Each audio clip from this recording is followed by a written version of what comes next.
Salve galera maravilhosa, aqui é o professor Pablo Jamil, sejam bem-vindos a mais uma aula dentro do Blindando Mentes, o seu canal de filosofia, o seu canal para discutir diversos conceitos, aprender muita coisa, enxergar o mundo com olhos que conseguem alcançar distâncias maiores, né? É isso que a gente vai fazer hoje, vamos trabalhar na nossa sequência de filósofos importantes. Eu vou falar sobre um filósofo que costuma aparecer em provas, um filósofo bem fundamental para o campo do direito, que é ninguém mais, ninguém menos do que John Locke. Exatamente, vou falar sobre o Locke na nossa aula de hoje.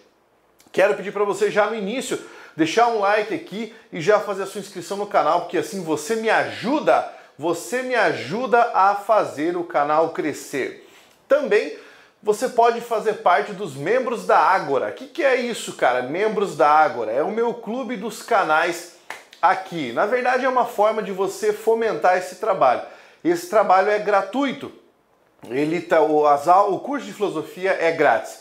Se você quiser me ajudar, mandando aí sua contribuição para fazer parte aí dos membros da Ágora, você fica à vontade aí com quanto você vai querer contribuir para que nós consigamos difundir ainda mais o conhecimento. Bem, vamos falar sobre John Locke. O Locke é inglês e ele está ali na esteira de vários pensadores que começaram a refletir a respeito de elementos importantes como a epistemologia, que vinha ocorrendo há algum tempo, o pensamento epistemológico a respeito da natureza do conhecimento. Ele foi, um dos filósofos defensores da ideia de contratualismo, e o Locke foi um grande pensador importantíssimo para o liberalismo político.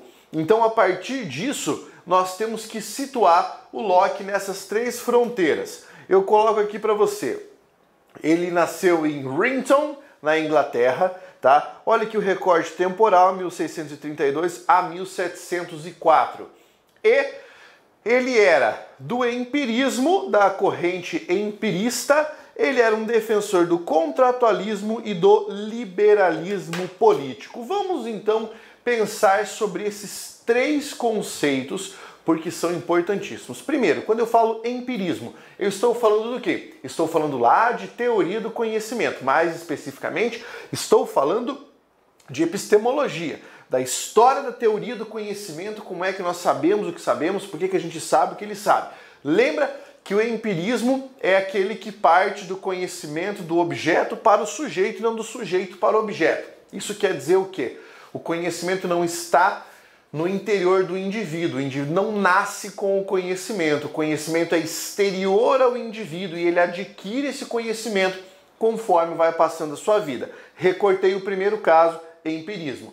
Quando eu falo para você sobre contratualismo, nós estamos falando daqueles filósofos que querem explicar o surgimento da noção de Estado, o surgimento da noção de organização política dentro da sociedade. Eles formulavam teses para explicar esse surgimento.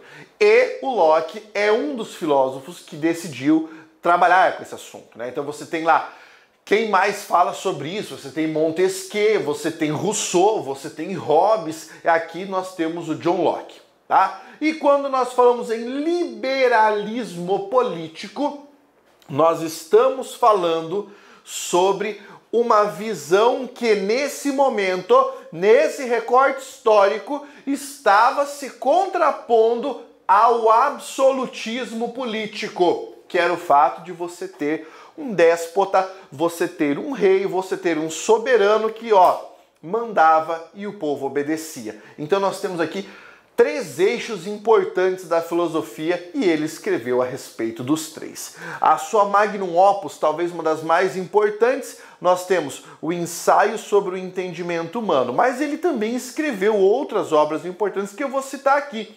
Uma delas é o segundo tratado sobre o governo civil e a carta sobre a tolerância, em que ele vai falar especificamente, sobre, dentre outros assuntos, sobre a noção da religiosidade, sobre como lidar com a noção de religiosidade e evitar intolerância.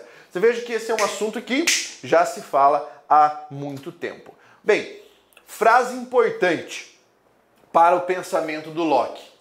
As percepções sensíveis, portanto, a experiência dos sentidos, são a única fonte para o conhecimento. Isso, evidentemente, sintetiza o seu ponto de vista, porque ele era um empirista. Para o empirista é preciso vivenciar, sentir, e por meio dos sentidos você adquirir o conhecimento a respeito de alguma coisa.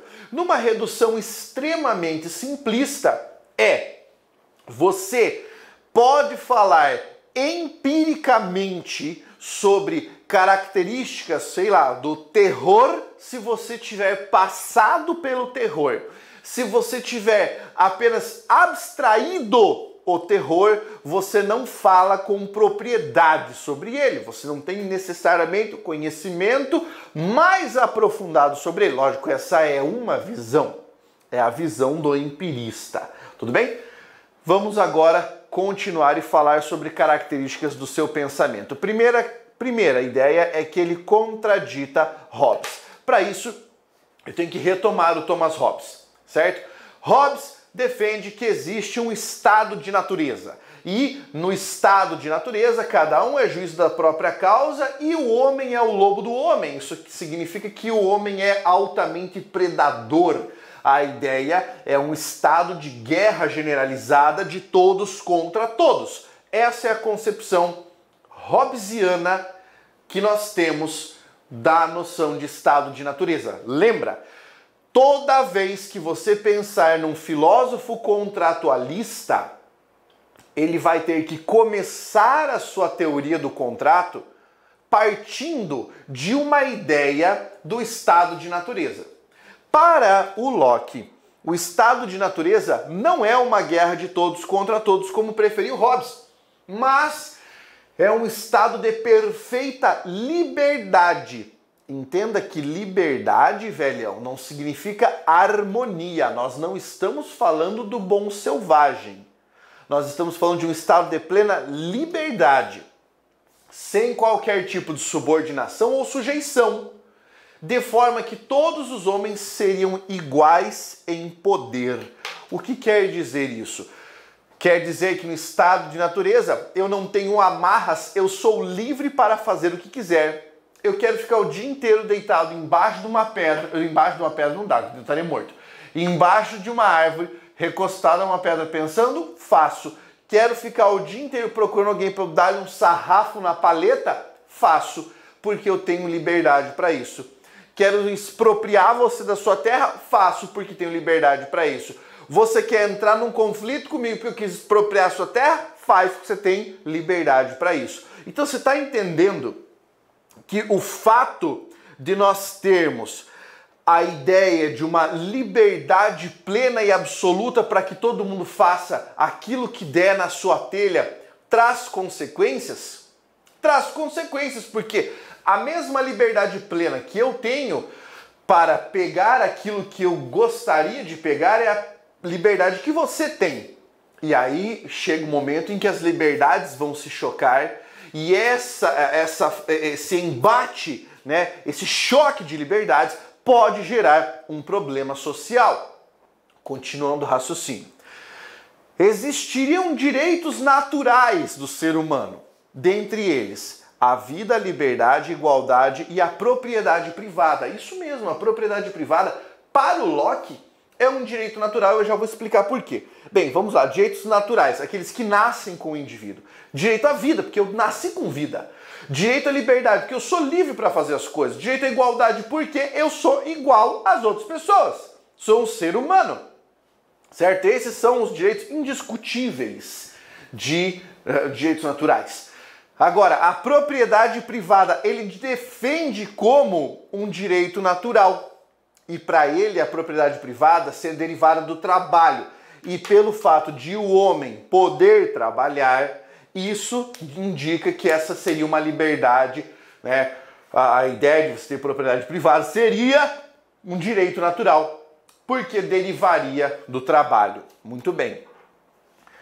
No estado de natureza, nós não teríamos uma polícia e também não teríamos leis para impedir que os indivíduos exercessem, para impedir que eles exerçam a autotutela.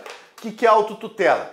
Tutela é proteger o próprio indivíduo. É o próprio indivíduo proteger os interesses. Ou seja, apareceu um cara ali na frente da sua casa, deu uma olhada ali pro seu patinete elétrico, ou aquele que a galera tá andando aqui, parece uma Harley magrela, e aí falou, cara, eu vou levar na mão grande. E a hora que o cara tá chegando ali, você já chega e fala, ó, meu amigo, perdeu, e pá, dá um tiro no maluco.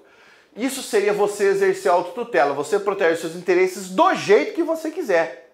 Só que não dá para fazer isso. Por quê? Porque dessa forma nós teríamos uma sociedade em constante conflito. Não por causa de uma natureza egoística do ser humano, mas pelo fato de que, na proteção dos próprios interesses derivados de uma liberdade plena, o indivíduo tenderia a não medir a força dessa autotutela. Muito bem.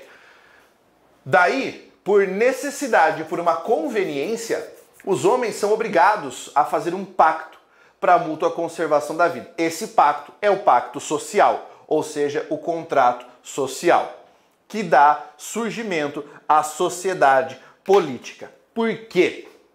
Porque agora vamos imaginar o seguinte. Eu, Pablo, venho aqui, certo? Eu sou como um personagem do Dragon Ball. Tenho minha energia aqui, o meu Ki, certo? Que é a minha liberdade. Minha potência de fazer o que eu quiser. Aí eu faço o seguinte, cara, eu tenho um Ki de, sei lá, 10 mil. Aí apareceu um Freeza da vida que tem lá um Ki de 25 mil. E eu não aprendi ainda a usar o meu Kaioken para eu poder aumentar o meu Ki. Se você não está entendendo isso que eu estou falando, é que é Dragon Ball. Tem que assistir Dragon Ball. Enfim. O cara é mais poderoso que você. Você quer defender os seus direitos, mas você sabe que se for no embate contra aquele cara, você vai se lascar. Mas você tem direitos naturais que precisam de defesa. Só que nessa condição você não consegue defender sozinho, porque ele acabou de chamar um brother e você vai perder. Então, você pega o seu Ki, a sua energia, a sua liberdade e faz assim. Vamos todos pegar a nossa liberdade, o nosso poder de liberdade, fazer uma gigantesca Genkidama e vamos criar o Estado, a sociedade política. Todo mundo manda essa energia lá para cima, abre mão dela, que agora você não faz mais a sua autotutela. Você manda para uma entidade. Essa entidade é a sociedade política, que, de certa forma, vai ser representada pelo Estado. Estou falando assim, de grosso modo, tá? Por quê? Porque o governo vai surgir nesse contexto para falar assim, opa, eu tô vendo que aqui tem o Kakaroto e do outro lado tá o Piccolo. E eles vão lutar para compor a autotutela, a autocomposição aqui. Mas essa não é uma luta igual. Eu nem quero que eles lutem, porque eles podem morrer e perder o principal direito natural deles, a vida. Então calma lá. Rapaziada, qual é o problema? Venham para cá, à frente do governo, para vocês discutirem o problema. Porque agora nós temos um moderador desses direitos, um moderador desses interesses. E esse moderador é o Estado. E é por isso que o Estado serve. Na concepção do Locke, o governo surge não para restringir a liberdade das pessoas, mas para preservá-las, para garantir que o cara exercendo livremente a própria liberdade plena não venha cercear a sua liberdade. Então ele acaba tentando aí equilibrar essa balança, tá? Então, o governo que não preservar esses direitos pode ser derrubado pelos indivíduos. Esse é o caso do governo absolutista. Não é estranho pensar que o próprio Locke defendia uma revolução armada para retirar uma pessoa, um governante que não estivesse de acordo com a ideia de preservar as liberdades fundamentais, os direitos naturais de qualquer indivíduo. Certo? Muito bem. Pontos importantes ainda do pensamento dele. Para o Locke, a religião deve permanecer na esfera individual, ou seja, na esfera particular e da crença. Um governo não pode professar uma religião, porque se faz isso, ele desequilibra aqueles pontos da balança que eu havia mencionado anteriormente. Ele vai cercear algumas liberdades, né, em benefício de outras liberdades, pautando-se por uma visão teísta, daí uma visão religiosa, certo? Para ele, o conhecimento não é inato, eu já falei isso, o homem não nasce com o conhecimento. É famosa a frase dele de que o cérebro, a mente do homem é como se fosse uma tábula rasa. Uma tábula rasa ou uma folha em branco. E por meio das experiências, as percepções sensíveis, você tem marcas que vão ficando e vão construindo aquilo que é o nosso conhecimento, certo? John Locke, filósofo importantíssimo. Para você entender boa parte da sociedade, vale a pena a leitura dos contratualistas, isso é ótimo. É meio que a fundamentação de um curso de direito, você estudar os contratualistas. Gostou? Curtiu? Esmaga o dedo no like maroto e faça inscrição no canal e aproveite aí para estudar filosofia comigo. Um grande abraço. Força, guerreiro!